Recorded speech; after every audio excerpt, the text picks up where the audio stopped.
ஹர ஹர சங்கர, ஜெய ஜெய சங்கர. தெய்வத்தின் குரல் முதல் பாகம். தலைப்பு மங்களாரம்பம். விநாயகர். தமிழ்நாட்டின் தனிப்பட்ட சிறப்பு எங்கு பார்த்தாலும் பிள்ளையார் கோயில்கள் இருப்பதேயாகும். கோயில் என்று பெயர் வைத்து விமானமும் கூரையும் போட்டு கட்டிடம் எழுப்ப வேண்டும் என்பது கூட இல்லாமல் அரச மரத்தடிகளிலே கூட வானம் பார்க்க அமர்ந்திருக்கும் சுவாமி நமது பிள்ளையார். தெருவுக்கு தெரு ஒரு பிள்ளையார் கோயில், நதிக்கரைகளிலெல்லாம் பிள்ளையார், மரத்தடிகளில் பிள்ளையார் என்றிப்படி இந்த தமிழ் தேசம் முழுவதும் அவர் வேறெந்த சுவாமிக்கும் இல்லாத அளவுக்கு இடம் கொண்டு அருள்பாலித்து வருகிறார். அவரை பிள்ளையார் என்றே அன்போடு கூறுவது நம் தமிழ்நாட்டுக்கே உரிய வழக்கம். சர்வலோக மாதா பிதாக்களாகிய பார்வதி பரமேஸ்வரர்களின் ஜேஷ்ட புத்திரர் அவர். பிள்ளை என்றால் அவரைத்தான் முதலில் சொல்ல வேண்டும். வெறுமே பிள்ளை என்று சொல்லக்கூடாது என்பதால் மரியாதையாக பிள்ளையார் என்று சொல்வது தமிழ்நாட்டு சிறப்பு. குமாரன் என்றால் பிள்ளை என்றே அர்த்தம்.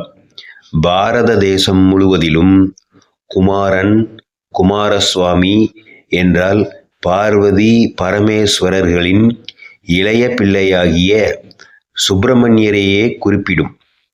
தமிழிலும் குமரக்கடவுள் என்கிறோம். ஆனால் அவரை குமரனார் என்பதில்லை, குமரன் என்றுதான் சொல்வார்கள். மூத்த பிள்ளைக்கே மரியாதை தோன்ற பிள்ளையார் என்று பெயர் தந்திருக்கிறோம். முதல் பிள்ளை இவர், குழந்தை சுவாமி. ஆனாலும் இவரே எல்லாவற்றுக்கும் ஆதியில் இருந்தவர். பிரணவம்தான் எல்லாவற்றுக்கும் முதல்.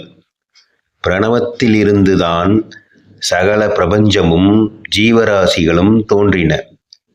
அந்த பிரணவத்தின் ஸ்வரூபமே பிள்ளையார். அவரது ஆணைமுகம், வளைந்த தும்பிக்கை இவற்றை சேர்த்து பார்த்தால் பிரணவத்தின் வடிவமாகவே தோன்றும்.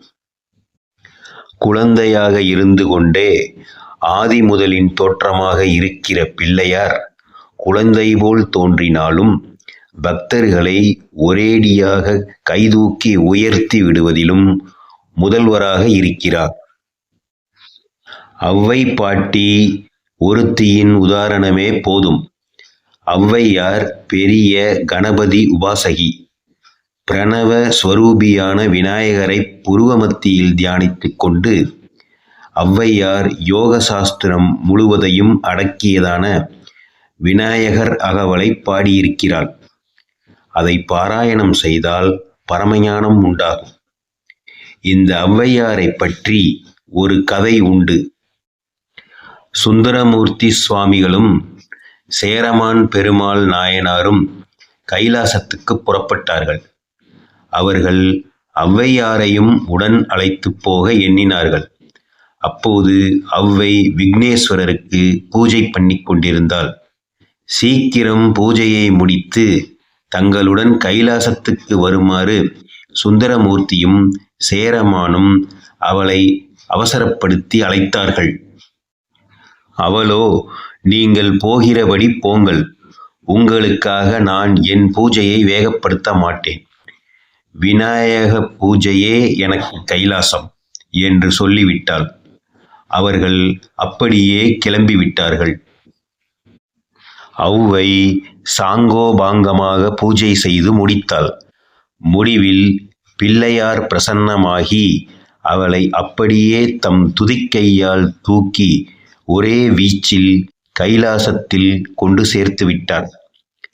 அவளுக்கு பிற்பாடுதான் சுந்தரமூர்த்தியும் சேரமான் பெருமாளும் கைலாசத்தை அடைந்தார்கள்.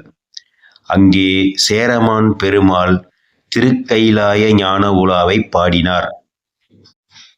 இதை அருணகிரிநாதர் திருப்புகழில் ஆதாரம் பயில் ஆரூரர் தோழமை சேர்தல் கொண்டவரோடே முனாநாளில் ஆடல் வெம்பரி மீதேறி மா கைலையிலேகி ஆதி அந்த உலா ஆசுபாடிய சேரர் என்பதில் சொல்லாமல் சொல்கிறார்.